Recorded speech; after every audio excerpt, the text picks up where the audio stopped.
Dans cette vidéo, je voudrais vous parler des infections urinaires, qu'on appelle familièrement des cystites.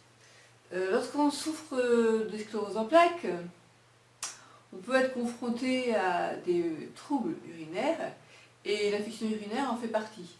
Alors, en dehors de la sclérose en plaques, on a, ce qu'on peut dire, une prédisposition, nous les femmes, du fait de notre anatomie, à être sujette à des infections urinaires. Alors, l'infection urinaire, c'est la présence dans les urines de bactéries. Alors, ça peut être la plupart du temps, enfin, la bactérie la plus souvent rencontrée, c'est Escherichia coli, mais également on peut avoir des staphylocoques. Alors, l'Escherichia coli n'est pas une bactérie pathogène en elle-même, c'est juste qu'elle n'a rien à faire dans les urines. Voilà. Alors, je parlais de notre anatomie parce que le canal de l'urètre, qui est le canal qui permet la sortie de l'urine dans les toilettes, des reins jusqu'aux toilettes,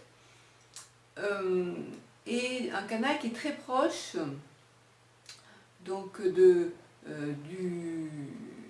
vagin, et le vagin est très proche de l'anus, d'accord? Alors que pour les hommes, c'est différent.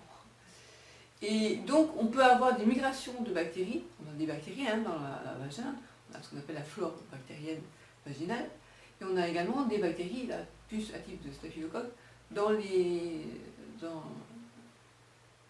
de l'anus, voilà. Alors, si on est constipé, ça peut induire le problème d'infection urinaire. On a également, donc il y a plusieurs facteurs en fait qui peuvent expliquer la présence de Escherichia coli notamment dans les urines. Et si je vous en parle, c'est parce que j'ai vraiment été confrontée à des épisodes fréquents, récurrents d'infection urinaire, donc infection urinaire à répétition. Donc ça va partie l'objet d'une autre vidéo, parce que là je vais vous parler juste de ce qu'est une infection urinaire et comment la prévenir. Après, dans une autre vidéo, je pourrais vous parler de ce problème d'infection urinaire à répétition, et aussi bien ne pas confondre l'infection urinaire finalement qu'on pensait avoir traité mais qui n'est pas passé, et du vagin, et le vagin est très proche de l'anus, d'accord? Alors que pour les hommes, c'est différent.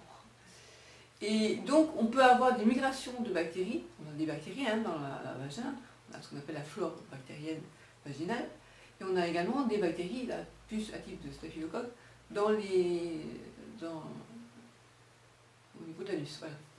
Alors, si on est constipé, ça peut induire le problème d'infection urinaire. On a également, donc il y a plusieurs facteurs en fait qui peuvent expliquer la présence de Escherichia coli notamment dans les urines. Et si je vous en parle, c'est parce que j'ai vraiment été confrontée à des épisodes fréquents, récurrents d'infection urinaire, donc infection urinaire à répétition. Donc ça va partie l'objet d'une autre vidéo, parce que là je vais vous parler juste de ce qu'est une infection urinaire et comment la prévenir. Après, dans une autre vidéo, je pourrais vous parler de ce problème d'infection urinaire à répétition, et aussi bien ne pas confondre l'infection urinaire finalement qu'on pensait avoir traité mais qui n'est pas passé, et de l'infection urinaire qui a été traitée et qui revient, mais qui revient. Parce qu'on a une autre bien sûr qui revient. Voilà, donc de ça c'est important d'en parler parce que on peut être vraiment très embêté, très embêté, parce que d'une part ça fait mal, et puis même si ça fait pas mal, parce qu'on a aussi des formes asymptomatiques, c'est-à-dire qu'il n'y a pas vraiment de symptômes énormes, il y a des symptômes de la douleur, mais il y en a d'autres symptômes qui peuvent arriver. Ça, je vais vous en parler. Et même sans symptômes, le problème c'est qu'on peut avoir un problème après de pylonéphrite, si ça remonte jusqu'au rein. Donc c'est pas à négliger. Et dans quel cas il faut traiter l'infection urinaire ou pas, tout ça, il y a beaucoup de questions qui se posent. Et moi j'ai eu pendant un an quasiment, j'avais une infection chaque mois. Et mon médecin généraliste de l'époque me donnait un antibiotique, le même en plus, chaque mois. Et là, il y avait un gros risque de résistance. Tout ça aussi, il faut en parler, c'est des questions intéressantes aussi. Et puis, à cause de mon estomac, de mon hypersensibilité digestive, je ne supportais plus les antibiotiques. d'après le gastro-entérologue que j'ai vu il n'y a pas longtemps pour des questions justement antibiotiques par rapport à des implants, il m'a dit les antibiotiques qu'on utilise pour les problèmes dentaires ne sont pas les mêmes que les antibiotiques qu'on utilise pour les problèmes urinaires. On a antibiotiques pour telle catégorie, enfin voilà, différentes catégories d'antibiotiques en fait, selon l'objectif de l'indication thérapeutique qui est visée. Et il disait que les antibiotiques donnés pour les problèmes urinaires, c'était les plus difficiles à supporter en fait. Donc ça peut provoquer des nausées, des vomissements, des diarrhées, enfin, des problèmes au niveau de flore intestinale, parce qu'après se pose la question que on sait les inconvénients d'antibiotiques, donc il faut vraiment être sûr qu'il faut traiter à cause d'antibiotiques ou pas. Voilà. Alors d'abord, donc, vous avez bien compris, l'infection urinaire c'est une inflammation des voies urinaires, hein, en fait, du fait de la présence d'une bactérie. Alors, nous, à notre portée, qu'est-ce qu'on fait? Eh bien, il y a deux positions possibles. Soit on a une forme avec symptômes, c'est-à-dire qu'on a une infection, une cystite qui fait mal, donc à type de brûlure, c'est-à-dire dès qu'on veut uriner, c'est vraiment très très douloureux. Ou bien on n'a pas de symptômes, du moins un type de douleur. Et on peut aussi se dire que si c'est la première infection urinaire, on va avoir son médecin généraliste, qui va dire si c'est une infection simple, on va vous donner un petit sachet à avoir dans un verre d'eau en une seule fois, donc une seule prise, un antibiotique en une seule prise, qui va traiter tout de suite votre infection. Voilà. Mais il y a des cas plus compliqués, ce fut mon cas, où même si l'infection est simple, ce qui s'appelle simple, c'est-à-dire qu'il n'y a pas de... Comment je peux expliquer ce qu'est simple, une infection simple? Une infection simple, c'est quoi? J'ai envie de vous dire, une infection simple, c'est une infection qui n'est pas compliquée à traiter. Enfin, ouais. Donc, en général, ce qu'on fait, c'est qu'on va son médecin qui nous donne soit une prescription d'un antibiotique unidose, hein, soit, en général, et moi c'est ce que je demande tout le temps, une CBU, avec antibiogramme. Le CBU, c'est un examen urinaire, donc vous allez prélever un peu d'urine et vous allez l'amener au laboratoire, qui va à peu près dans les 48 heures vous dire si vous avez une infection ou pas et à quel type de germe vous avez.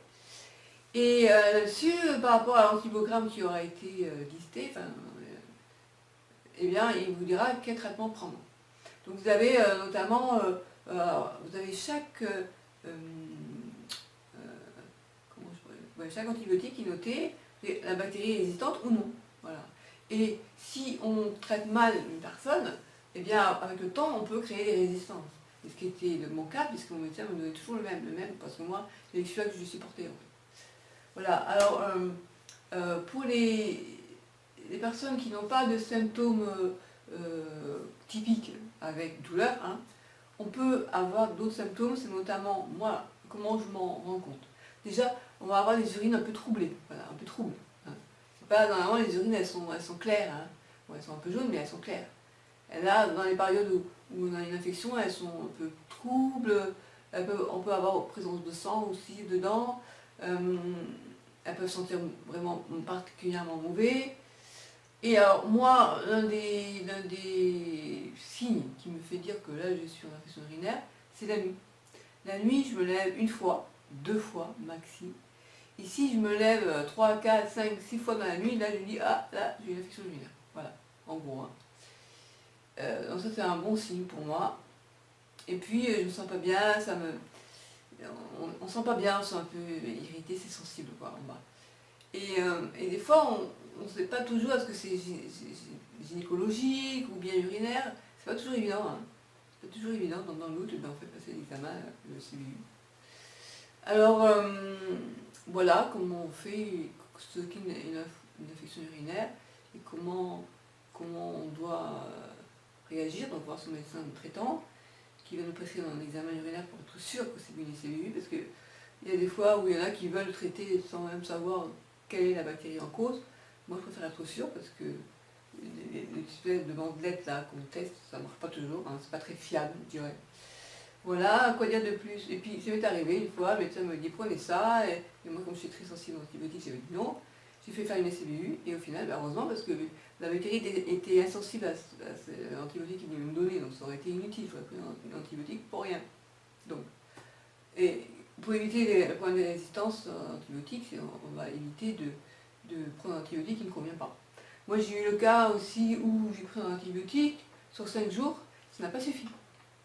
Donc le laborantin m'avait dit, votre médecin ne m'a pas donné le traitement assez longtemps. Donc en fait, il a fallu comprendre que ce n'était pas une nouvelle infection, c'était la même bactérie qui n'était pas remplacée. C'est-à-dire on a commencé à la traiter, puis on n'est pas allé jusqu'au bout, et du coup, elle est revenue. Donc quand on a su ça, mon médecin m'a donné un antibiotique, mais là cette fois-ci sur 8 jours. Et quand je ne supportais plus du tout d'antibiotiques par rapport oral, à cause de mon estomac difficile, il m'a donné par injection. Alors il n'aimait pas trop parce que c'était pas une injection qu'il a donnée, qui visait vraiment les problèmes urinaires spécifiquement. Il a donné un antibiotique à large spectre, alors forcément ça peut avoir des incidences sur d'autres choses, parce que ça ne traite pas que la mauvaise bactérie, ça ne traite pas que la bactérie qui se trouve sur les parois urinaires, ça traitait aussi toutes les bactéries qu'on a aussi, qui sont bonnes, quoi. Voilà, que vous dire de plus? Dans une autre vidéo, je vous parlerai des infections urinaires récidivantes, ou chroniques, on va dire. Comment traiter ça, parce que ça peut être vraiment, vraiment usant au niveau moral. Quand on a une infection urinaire une fois de temps en temps, bon, ça va, mais quand on a une infection urinaire tous les mois ou tous les 2 mois, et qu'en plus, quand moi on ne supporte plus les antibiotiques, ça devient compliqué, ça devient vraiment très très compliqué. Voilà.